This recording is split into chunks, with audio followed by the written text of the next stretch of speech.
Hey guys, oh, excuse me. Hey guys, Katie here from Equestrian Movement, giving you a rather husky voice to get us started off. We're doing another Training Thursday live, and tonight's topic is on bringing the aged horse back into work. Who's got an aged horse in the group here that you've got in work, or you're thinking about bringing back into work, or maybe even they're not particularly old, but getting on in life, and you're finding that they don't respond to the training the way that they used to when they were younger? Let me know. Would love to hear how you're going with them. Hey Pam, how you going? This is your topic. Have you been working your old girl, or you haven't started yet? What's been happening? So tonight we're talking about bringing the aged horse back into work. And I was talking to Sarah before we got started tonight, and I was like, oh man, if anything's ever going to send me on a rant, this one will. Give Katie the topic of conditioning and she will go all night. So sorry if I don't stick to 20 minutes tonight.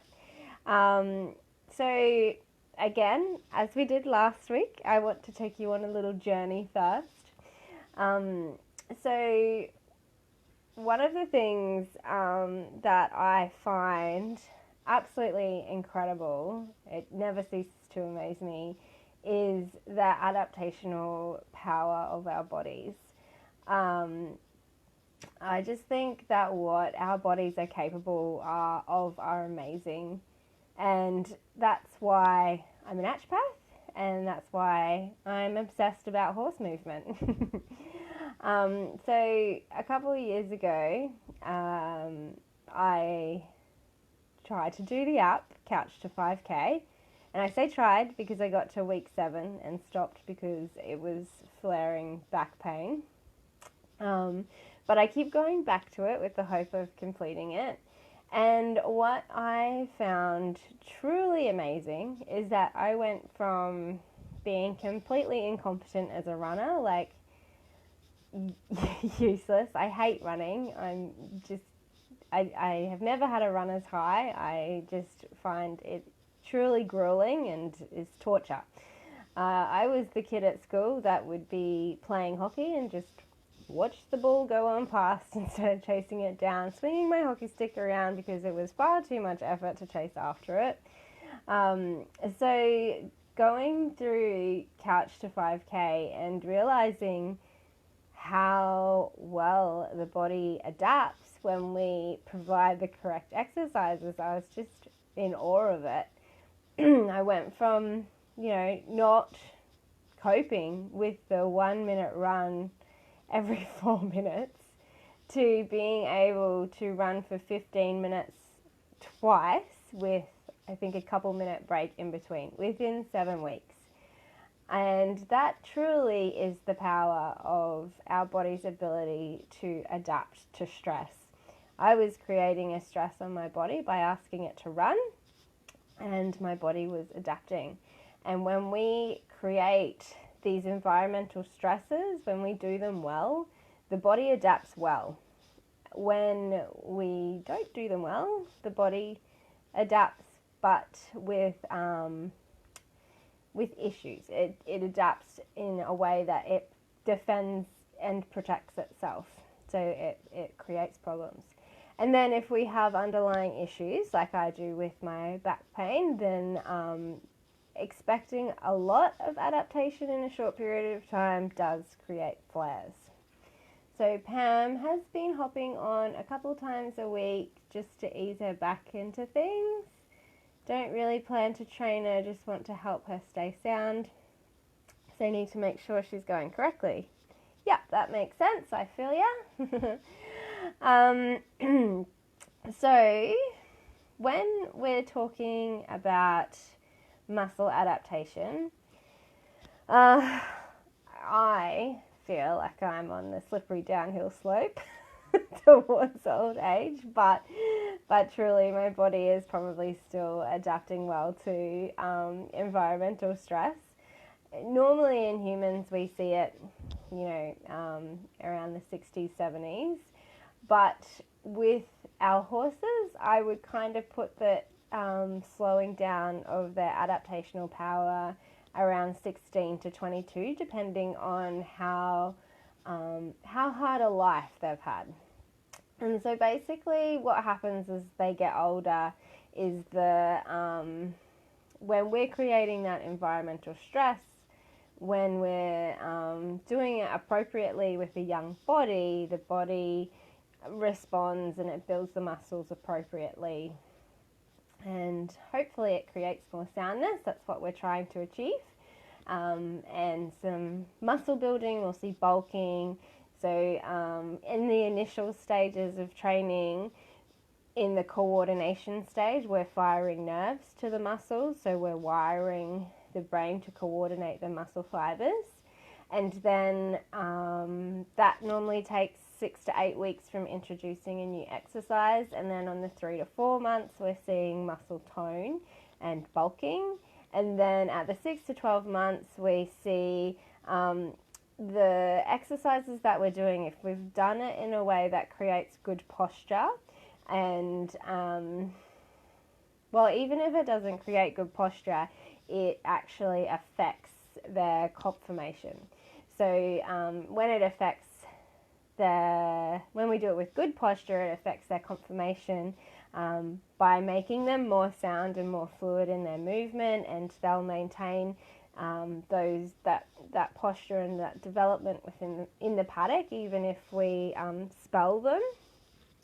If we do it in a way that is not in good posture, then it will affect their conformation negatively and create stresses in parts of their bodies, which long term will lead to problems with soundness. And when we spell them for periods of time, if we've not done the good posture stuff first, then the body will try to self-correct. And so when you do bring them back into work, that's when you'll get a lot of physical resistance from the horse, because their body is physically resisting the exercise. Whereas if you've used the exercise well to create good posture initially, the body will only take a short period of time for those muscles to get ready to go again. So that's basically what that muscle adaptation is. And as the horses get older, they just don't adapt as quickly as that. So what I've seen is, something that you would expect to see improvements in that 3 to 4 month period may kind of push out to like the 6 to 12 month period. The adaptation process is just a bit slower. So the way that I work with this, and what I always say to my students, is that we'll know when they can't do more because they will stop adapting to the process. So while we're doing things and they continue to improve and they get better and they get more sound and they get more fit, then what we're doing is helping. If they start to stagnate in that improvement, or we see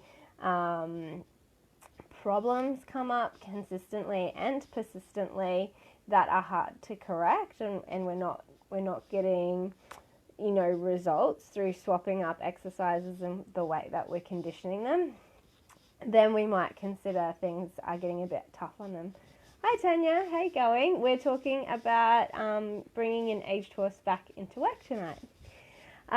So when our horses keep adapting to the stress that we're creating, even if it is a little bit slower, and they're adapting positively to it, then the exercise is going to help them long term, even if they have mild arthritis at this stage. Keeping the joints moving is helpful long term. You just have to err on the side of caution with the concussion of the movement. Hi Alexandra, how you going? There does come an age, and it's completely individual to the horse, where they will have proper muscle wastage and they physically won't be able to hold us anymore. So for King, I think he was 24. For Custard, I think he was about 26.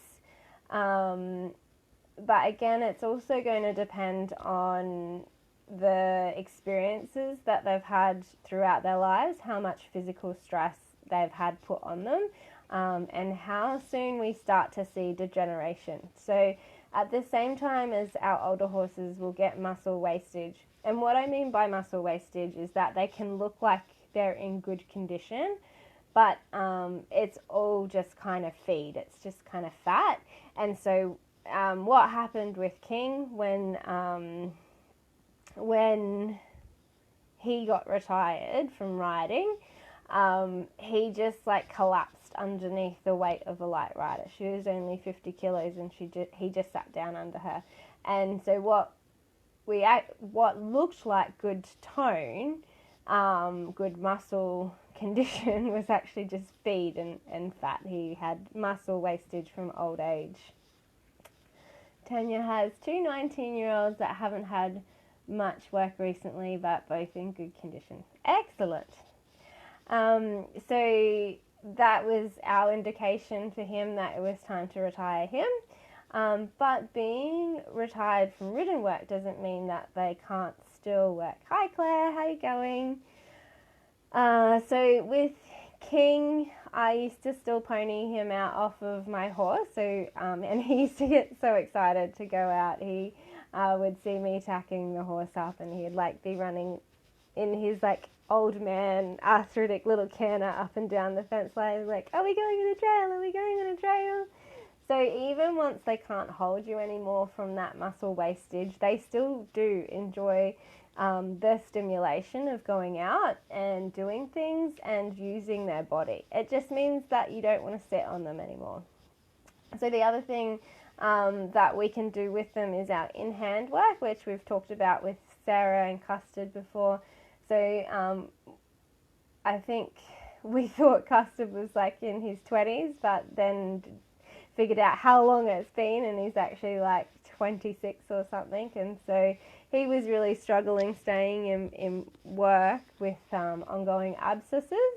And so it was just too much, like the breaks that he would have with the spelling versus the amount of time in between those abscesses that he would have in work. We couldn't keep the muscle tone up for him to hold a rider soundly.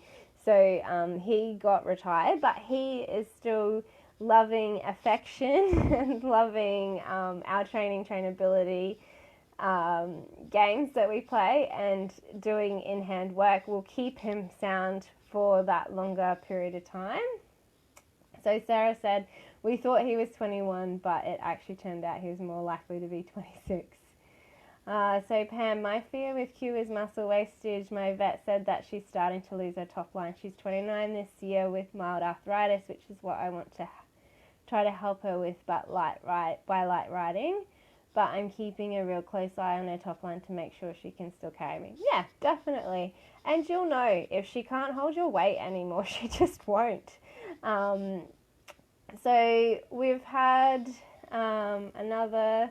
Hi Claire, how you going? Good to see you. Glad you're able to keep joining in now, finding it around work. So I've had one of my other students recently who's in here, Kelly. She got me out to assess her horse Ace, who's also aging. And what she was feeling when she was riding him was that he was just really clunky underneath her, and it was a different feeling to what she's used to. He's been out of work for 6 months, and she got on him and she was like, he just feels really clunky and uncomfortable. And that tends to be what we will feel in these older horses. They're kind of clumsy, and that's because they don't have the power and the muscles to fire, so they don't hold themselves together so well. So they start to lose balance. They don't turn with the same agility that they did when they were younger. They fatigue quicker. They trip a bit. They get a lot more stumbly. So they're all pretty good indications that, if your horse is getting older and you're thinking about working them, how to decide what kind of work you want to do with them. So in King's case, no more weight bearing. In Custard's case, no more weight bearing. But for Ace, I had a ride on him. I had a bit of a feel, and I was like, "Yep, Kelly, I can feel exactly what you're talking about here." He has definitely started to lose a bit of that muscle tone, and is finding it, having to hold us and maneuver their body is actually really hard. We kind of take for granted how well they carry us, really. And so as they get older, holding us and maintaining that maneuverability and that fluidity of their movement starts to strain. And so warming them up, they'll feel like a lot clunkier and a lot clumsier. And then you'll hit a period of time which is their peak effort. And some of these horses, it's just going to be a walk. We're not even cantering them. They're just walking around. Weight bearing in itself is an exercise. So if you think about how much you weigh and you put that on top of your horse, that is a weight bearing exercise. And particularly it is stressing their back and their posture. So we need to make sure that they are using their posture well first to be able to hold us, which is where, Sarah and I have been bringing Stormy back into work. He's 17 years old, so he is an older horse. But we've spent a lot of time on getting his posture better so that when it comes to weight bearing, he is going to hold us without straining the wrong parts of his body. And so then when it does come to days that we do ride him, that period of riding is quite short. I think maybe we go 10 to 15 minutes, and it's only been at the walk at this stage, because weight bearing is an exercise and he needs to have the strength built to hold us and to maintain his posture and to maintain his fluidity of movement and freedom through his body. So the longer they hold us for, the harder it is for them to work smoothly and hold their posture and keep that freedom of movement. And so they'll start to restrict their movement just to try and carry us, and then we're training the wrong muscles. So it's really important to take into consideration where that peak effort is. And if it is at 20 minutes and you get 2 minutes of really nice walk and then they start tripping again, that's it, you're done, hop off. It's really important to recognize where that point is, because if you keep pushing it, they're just going to stumble more and more, and then you're going to end up with a horse that's injured because it's pulled a muscle or something.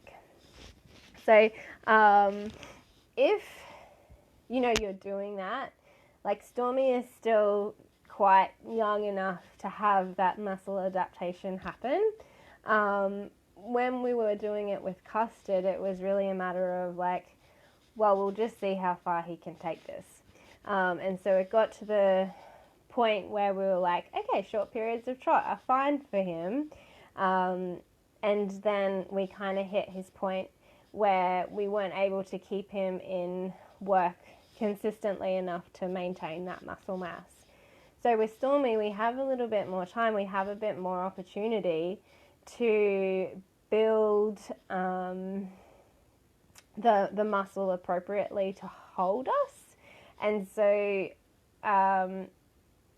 we'll be able to build on that walk. The key, the important part is that they're using their body properly, and then how long you can get them to keep holding their body properly for and building on that. And it's very short periods of time initially, and then just pushing it out a little bit more, a little bit more, a little bit more. If you can hack them out as well, that's a good option, because they've got the stimulation of the environment, so they're going to be applying themselves a little bit more.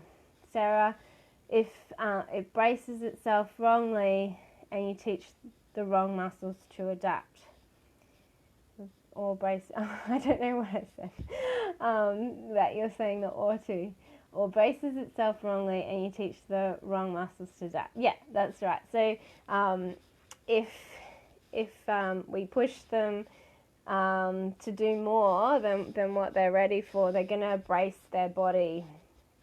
And so we're going to get the wrong muscles firing because they're just trying to keep going for us, and getting tired. So once we push past that period of time that they can hold good posture for, we're going to be adapting the wrong muscles that are just trying to brace their posture so that they don't collapse underneath us. So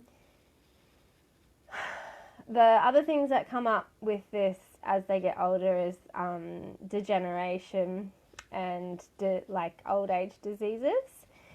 So obviously we'll start to see arthritis. Depending on how hard their life has been, we can see that really early. I know Vanessa's on here, so I'm pretty sure she's probably seen it pretty early. The earliest I've seen it is probably around 10. And that's when they've been ridden really hard, really fast, really young. And the body it just stresses them too much. I've just missed a bunch of comments. Not what to do the next time if you push too hard. Yeah, that's it. I mean, we sometimes, we like to kind of push those boundaries a little bit now and then, and we can just rein ourselves in if we've gone too far. It's okay. Claire, how often for short periods of time? Vet told me every day 20 minutes is better, but I'm doing every other day to give muscles a rest. Now we've started tiny trots. I guess it would depend on the exercises that you're doing. If you're doing it every day, I wouldn't be doing muscle building exercises. I would just be doing like out for a walk kind of thing.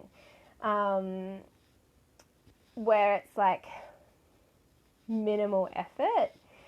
When you're kind of firing those adaptational processes and stressing the body, if you're doing that every day, you've got no time for recovery, and so the muscles don't keep adapting well. They start adapting to protect the body. Like even when I've had, my competition horses in work going 5 days a week and competing on the weekends, and the weekends I compete, I give them the Monday off. I think that even that was too much for them because, we've got this like competition idea in our brain, and so we're pushing, the whole week leading up. We want like the best quality that we can get, and then on the weekend we want better than what we had during the week so that we can win the competition, and then we're back into training again. And so we're constantly pushing their bodies beyond what the body can adapt appropriately for. Definitely if it's such an individual to the horse's situation, and I know, Claire, that you're working with the broken hock, so I'm always going to err on the side of caution with that one. If your vet wants you to do 20 minutes every day, I'd be doing 20 minutes of walk, which is what it sounds like you've done because you're starting tiny trots. But it's also life. Like, she's going to be walking around the paddock. So you don't need to be taking her out for an in-hand walk for 20 minutes if she's walking around the paddock. So it would be like how you introduce the trot and how long to maintain the trot for. Pam, now I'm starting to think that doing in-hand work and the trainability exercises might actually be more appropriate for Q at this point. At 29, after having 3 years off, we might be fighting an uphill battle. Since I'm doing this to help her stay sound, do you think that in-hand work is enough for that? I do. I think that the limitation with our in-hand work is that we are doing it in walk. And I do think that opening them up into a nice like ground covering canter is good for them, but then how much concussion is that putting on their legs and their joints as well? So up to interpretation depending on, you know, what your horse is doing and where they're at. You can kind of see it in their body if the action is jarring it. The movement doesn't glide smoothly. It like kind of clunks, and so then you are trying to get, you know, a nice smooth action. So if you did, okay, say we did, you know, 2 months of in-hand walk work, getting her to use her body, and then depending on how happy she was for it to happen, you just let her kind of have, you know, a free lunge canter around the arena and see how smooth that was. If she was able to use her back within that canter, I would consider sitting on her. Because if they can work over their back and canter, then they have some top line condition. What we did with Custard, it actually made him more sound. So when we were working with Custard initially, we just did a bit of our green to self-carriage work with Custard under saddle with a bit of in-hand work. And he went from like hobbling around the paddock to cantering around the paddock. The owners hadn't seen him canter for as long as they'd had him for, and I think it was a couple of months, Sarah, that he cantered from the bottom of the paddock up to the top of the paddock. So they, you know, considering that he was a lot older than we thought he probably was actually like 23, 24 at that time. So they do have that adaptational power, and he definitely had a hard life when he was younger. When I rode him, you could feel that he had the reining spin there, and and that he has arthritis, and I think that he's got some degeneration of the pedal bone as well. So there's definitely like a lot of concussion there.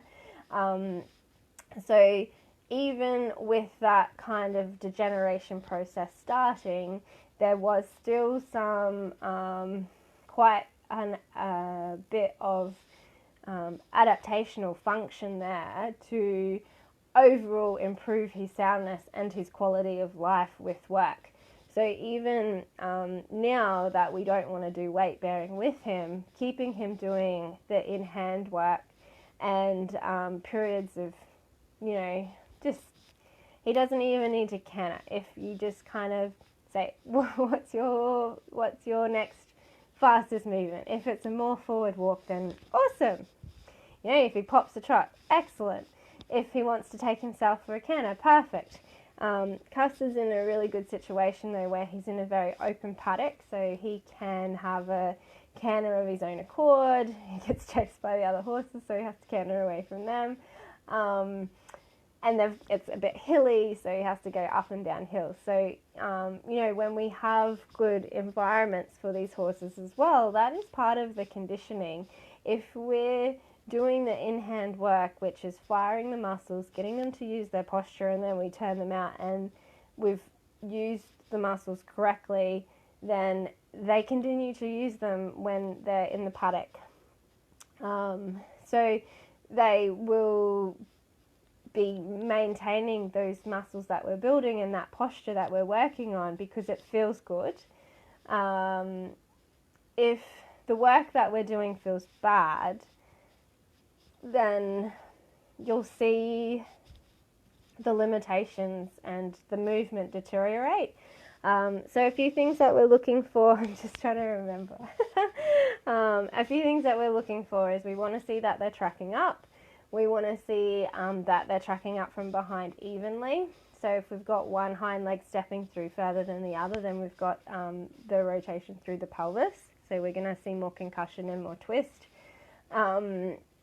Ideally, if we can, we want freedom of movement through the shoulders.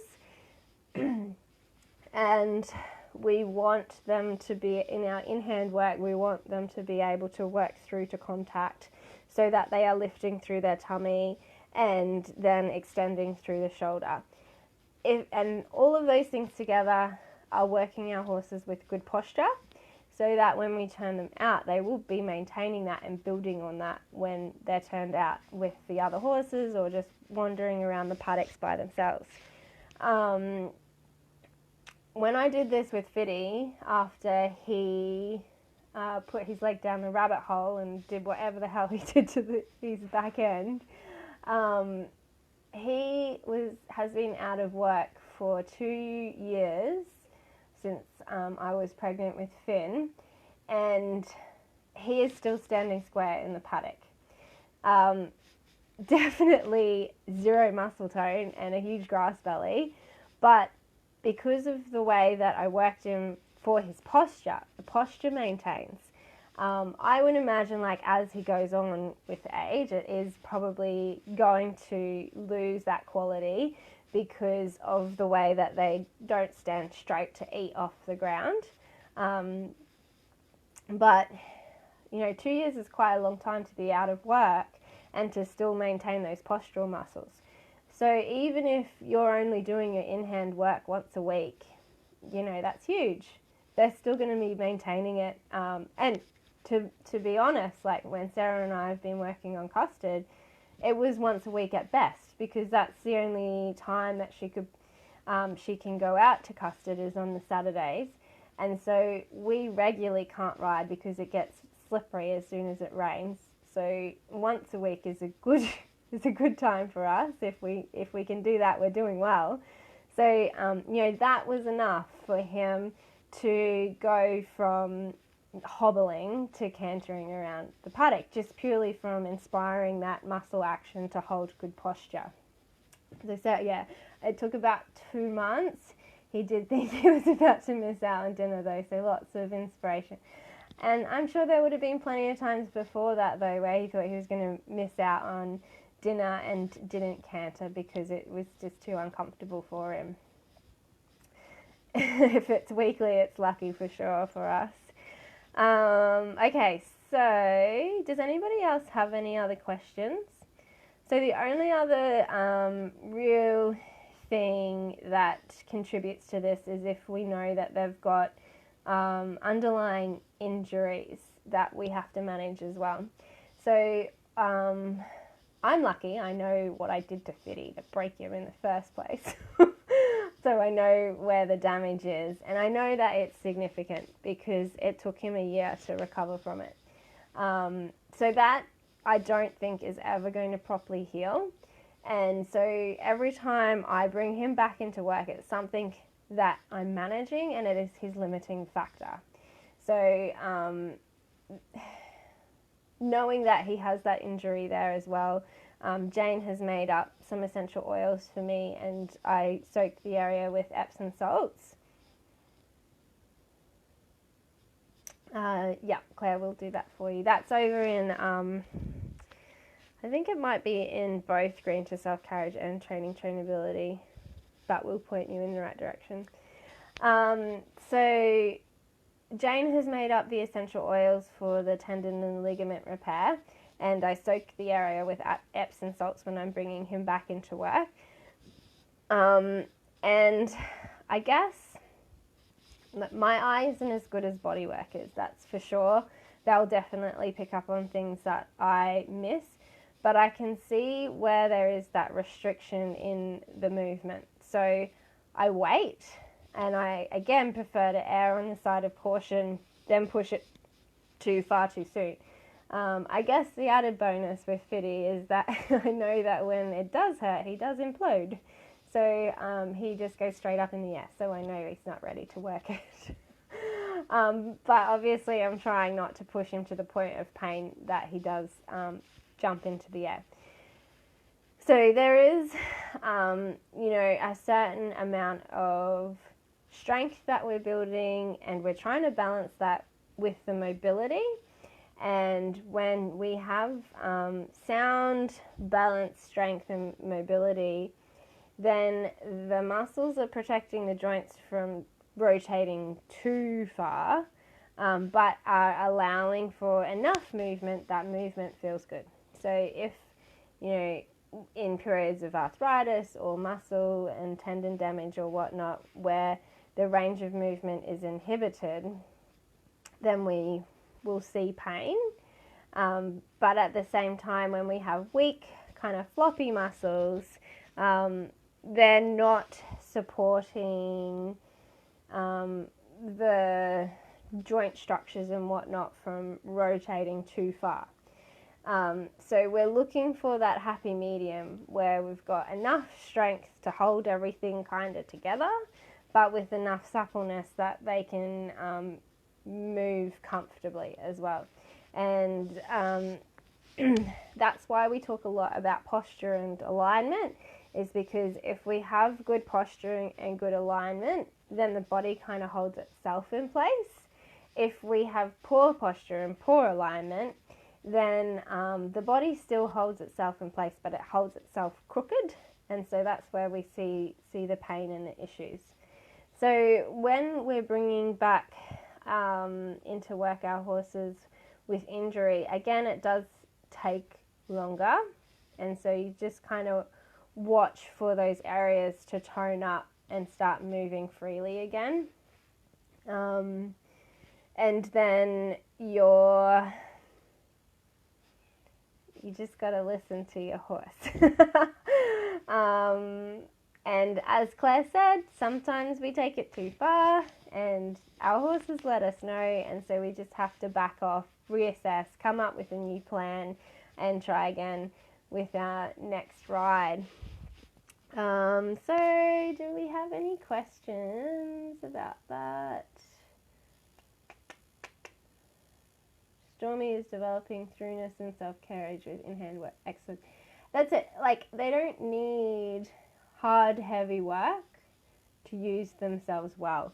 It's better to take it slow and get them to actually use themselves properly, because they don't think about how they're using their body when we get them to move fast. And the faster they go, the shorter and the choppier stride we create, and the more concussion there is. So, especially with our older horses, make sure you're walking for 20 minutes before you start trotting. We want to make sure that the joint capsules have the fluid well warmed up in them to prevent trauma to the area. And that there is research on it that does take 20 minutes.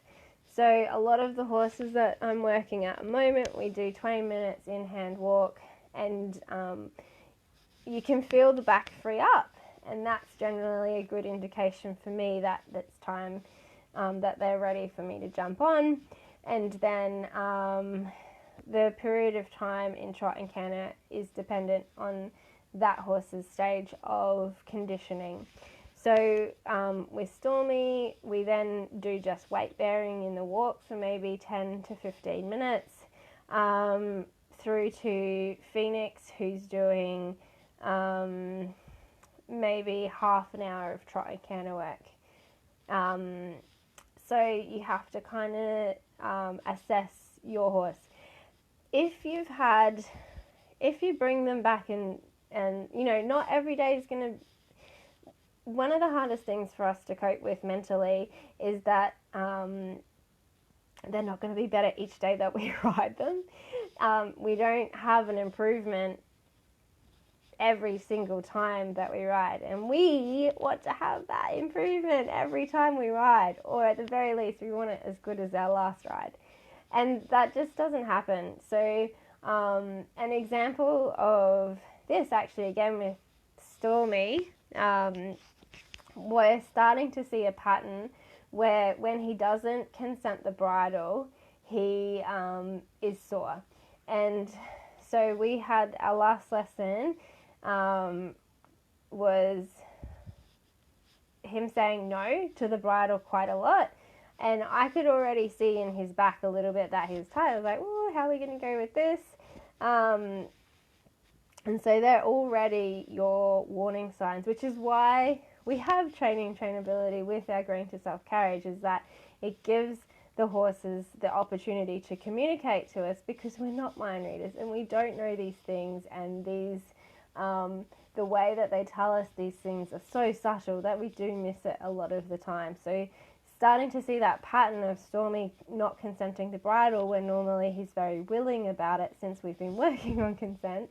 Not when we initially introduced consent, then he said no to everything. But now that he's, doing consent well, when we don't have that happy willingness to the bridle, we're starting to see, okay, like today's going to be, not a great day for Stormy's body physically, which means we're going to choose not to ride him at this stage. And so our last lesson that we did, he actually ended up with a stifle cramp, where he lifted his whole leg up and kind of was shaking on it a little bit before he'd put it down. So you work with the horse that you have on the day. Hi Robin, how you going? We're talking about bringing aged horses back into work. So we had a couple of improving weeks, improving on the previous week. And the lesson before that ride, both Sarah and I had ridden him. And so it'd be easy to think, oh wow, last lesson we had together, we both had a ride, so you should be ready for trot this time. And I know that Sarah was very enthusiastically keen to have a ride that day. But obviously, due to his, it's because he's changing shape at the moment, he's changing muscle development just purely from our in-hand work. He's starting to come up more through his back. It's firing muscles that probably haven't been worked in a very long time. And so you can see them. Maybe we should share that video in here as well, Sarah, of the muscle fibers when the horse is sore, really, the way that they wiggle and fire, where the muscles are starting to build but they're not quite ready yet. So I can't remember where. So we'd had a couple of really good weeks of improving on each ride, and we thought we were going to be ready to have another ride, but he pulled us up short and said, "Not today, girls, we're doing just in hand." So it's really important that you are aware of what your horse is doing on the day and not expecting them to be better than your last ride. What we are trying to do is that over those kind of 3 to 4 month periods of time, we do want to be seeing an improvement in condition, that it's moving forward, and soundness. And if it's not, then that's when we really need to sit back and address why is my horse not conditioning with my work. It can be us. It can be the way that we're riding them. It can be our tack. It can be our bit. It can be underlying injuries that we've not noticed. It can be so many different things, which is why this is such a minefield and can be so difficult. And so you are going to have to kind of troubleshoot that a little bit, and that's why we're here, because I have seen a lot of different horses, and I've seen a lot of different problems and I've worked with a lot of different issues.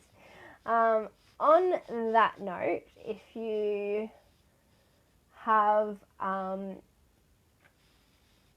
we have had Claire's one of them here. Her horse has had a broken hock, and Sally's here as well. Her horse has a fractured pedal bone, I think it was, and we've got 2 other members.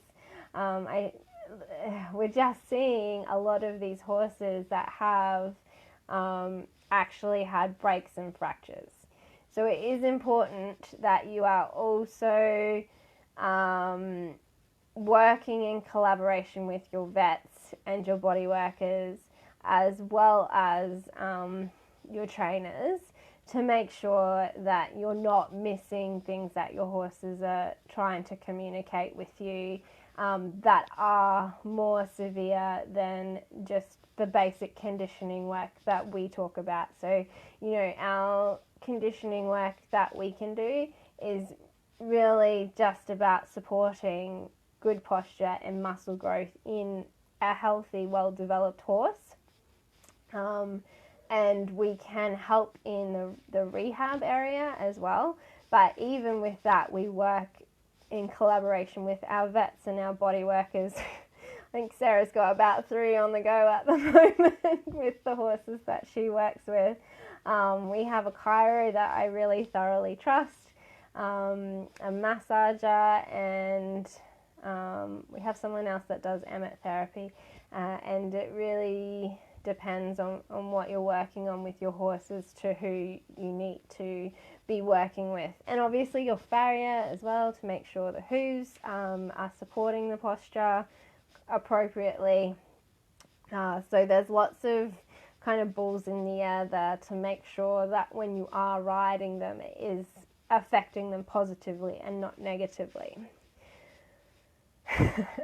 I told you all we'd go on a journey again tonight and I would have a rant because this is another one of my favourite topics. If you've picked anything out of that you want me to talk on specifically about a little bit more, just let me know and we can make it another topic. Otherwise, if you're having specific problems with your horses that you just want a little bit of extra help with, you feel free to shoot us a message anytime, and we can tell you what hashtag Team Equestrian Movement and we can try and help you figure out at least what direction to head in. Like, do you need to be seeing a vet or a body worker, or does you need your farrier or your tack better fit, what have you. So, feel free to message us at any time and we'll try and help you troubleshoot the problems that you're having. Have a lovely night, guys. See you next week.